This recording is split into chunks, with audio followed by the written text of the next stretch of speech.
திருச்சிற்றம்பலம். சிவபுராணத்தில் இன்று 41ஆம் வரி முதற்கொண்டு 45ஆம் வரி வரையிலான பொருள் விளக்கத்தை அறிவோமா?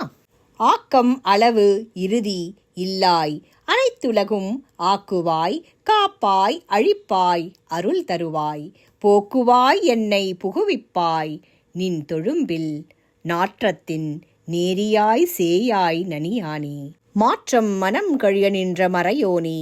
இந்த வரிகளின் பொருளை அறிவோம். ஆக்கம் தோற்றம், அளவு வாழ்நாள் அளவு, இறுதி முடிவு, இவை மூன்றும் இல்லாதவனே, ஆதியும் அந்தமும் அனைத்தும் மானவனே. என்னை உலகில் போக வைத்து, திருத்தொண்டர் கூட்டத்தில் என்னை புக வைத்து, நின்னை தொழும் பாக்கியத்தை தந்தாய். நாற்றத்தின் நேரியாய் சேயாய் நனியானே. நாற்றம் பூவின் வாசமாகும். பூவின் வாசத்திற்கு ஒப்பானவனே.